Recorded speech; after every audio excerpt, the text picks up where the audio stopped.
Deus Ex, and to a further extent the immersive sim genre, has been around for quite a long time now, originating with Ultima Underworld: The Stygian Abyss and its sequel Labyrinth of Worlds, before continuing with the System Shock series, Arcane Studios games like Prey and Dishonored, of course Deus Ex, and now modern titles like Kingdom Come Deliverance, Pathologic, and finally leading up to Cyberpunk 2077. The genre has never been about the destination, it's been about the journey and making you forget you're playing a game at all. The story takes place 2 years after Human Revolution, but it's okay, you don't have to have played Human Revolution to play Mankind Divided.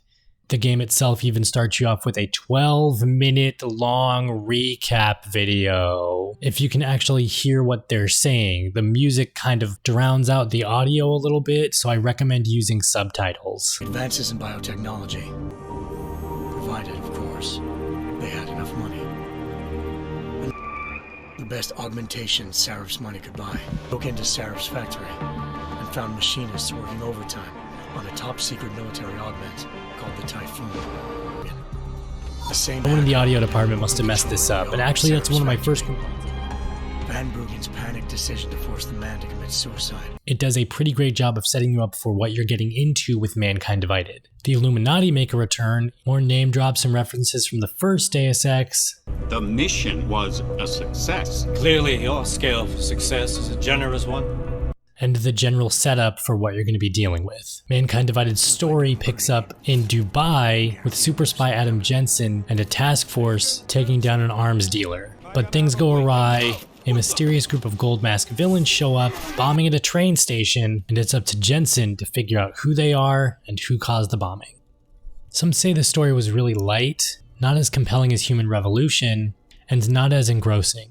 I, on the other hand, find it better than Human Revolution. It's more focused, the Illuminati conspiracy stuff is still there in the background, and although certain elements are very predictable and cliche, it's a solid enough narrative to keep driving you forward. The themes it tackles like classism, racism, transhumanism, the Illuminati, government control, police brutality, it all hits close to home, which is why I think people wrote the story off as being a little forced and generally not that good. You as a person with robotic limbs having to take an entirely separate train than people without them, and when you do accidentally ride a train with normal people, you'll get stopped by the cops and you'll get funny looks from the people who are normals. It's all very on the nose. But what are games if not to throw in some social commentary? It is the cyberpunk genre after all, and cyberpunk itself is one big social commentary. Immersive sims, however, aren't really about the story, it's about the world building and what's going on around you, getting sucked in to the world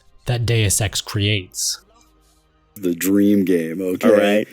Called the one block role-playing game, where it's kind of the opposite of an open world game, which is typically, miles wide and an inch deep. And what I want to do is just the opposite. I want to do a game that simulates one city block, just one block, with businesses and, put a hotel on it and simulate it within an inch of its life, have a bunch of people, bunch of characters there who all have their own stories, focus on non-combat AI, do the one block role-playing game. I would kill to do that.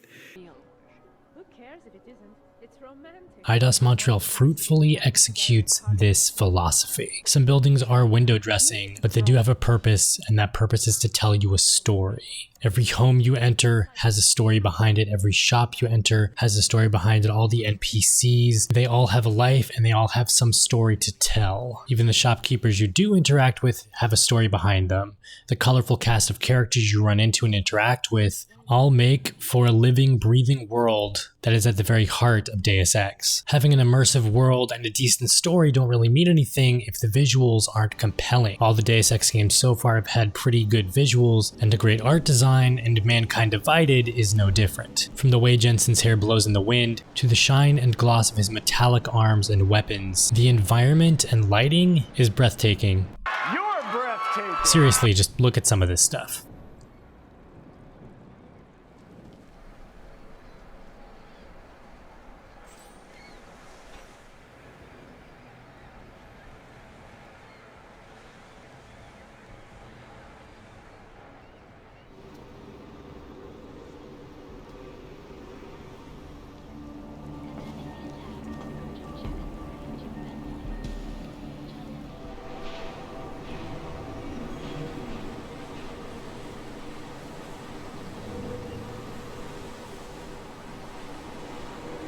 A game wouldn't be anything without gameplay.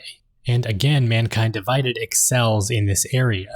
Now, the Deus Ex games and any immersive sim rather have always been about pick your way to play. And this is the important part. Gameplay and missions can go one of two ways, and in my case 3.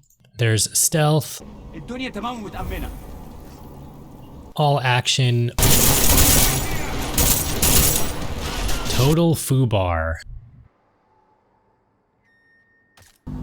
Pritchard, I'm trying to sneak around, but I'm dummy thick, and the clap from my augmented ass cheeks keeps alerting the guards.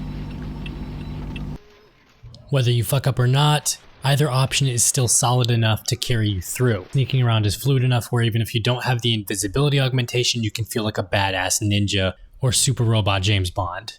Gunplay works out just as well. Each weapon feels how you'd expect that weapon to feel. If you die, you never feel like it's the weapon's fault, but it's your fault for not being strategic enough and getting through the fight. And because there's multiple ways to play, it's good to experiment with augmentations. Picking your playstyle early in game will dictate what augments you're going to be running throughout the rest of it. There is a catch though. Early in the story, you find out Adam Jensen has secret augmentations hidden under his body. The only way to save you. Save me from what, Colin? Core meltdown. You almost melted my chair. So I reset you, and I found these, I think it's better if I show you what I found. Bring up your system display. You need to see this for yourself. These are your implants. You're familiar with all these, right? Yeah, David Seraph installed them. Took 2 years for my body to get used to everything. Right. Well, I had to undo some of that getting used to. What's going on, Kohler? Why do I feel different? Something was trying to vampire the juice out of you. I couldn't figure out what until after the reboot.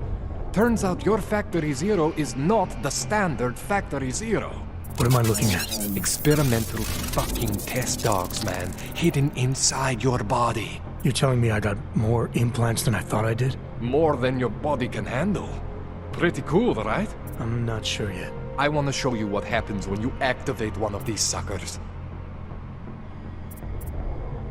You now have the option to overclock your system, but in doing so you'd have to disable one or another AUG to activate one of the special ones. If you don't follow this process, then you'll overheat and lose an AUG completely. It's a catch-22. Activate a super awesome AUG, lose another. Man, you want to use these crazy fucking things? That's your right. We just gotta make sure it doesn't fry you. Now, I think I maybe got an idea on how to do that. Try shutting down one of your other implants. You know, just for fun. Luckily, all these AUGs are just as useful as the old ones. I personally focused on remote hacking, a Titan shield ability, and a focus mode that enters you into bullet time. But have it your way, pick whatever you want. Whichever way you choose to play, there's still some recommended augmentations that you should pick up no matter what. The social enhancer is the first one. It gets you through conversations easier, and you can bribe and unlock things that you wouldn't have otherwise if you didn't have it. Hacking is another one. When you can't see a solution to get somewhere or go around somewhere, just hack your way through it. Finally, upgrade your inventory. You're going to be picking up a lot of stuff, a lot of guns, a lot of items, and you're going to need a big inventory. Once you're through with that, if you're playing the stealth way, I recommend invisibility, quiet footsteps, and seeing through walls. If you go in guns blazing, upgrade your health, something to suppress flashbangs, and maybe that Titan shield. Another thing with Mankind Divided is its side missions. There's actually a wide variety of them. There's not too many, and that's good. They're focused, but each one is pretty impactful. There's one that involves a crazy cult, another that involves a murder mystery that drags you across the streets of Prague, a prominent drug ring very reminiscent of Breaking Bad, and another with a corrupt police force. That's all I'm going to say about them because I want you to experience it yourself. I just had to get them in this video mentioned because they even surpass the main story sometimes, and I highly recommend going through each and every one of them. Another great feature for Mankind Divided is that it has a New Game Plus mode, so once you finish Game 1, you can start New Game Plus with all your previous augmentations, weapons, and any upgrades you may have acquired. You also get perhaps the best name for a difficulty mode ever. Lastly, Mankind Divided got some flack because Square Enix decided to throw in some microtransactions. You don't need these microtransactions to actually progress or get through the game, they are just there to be there. And of course there is an online mode, Breach, but I didn't play much of it, so I can't speak on it.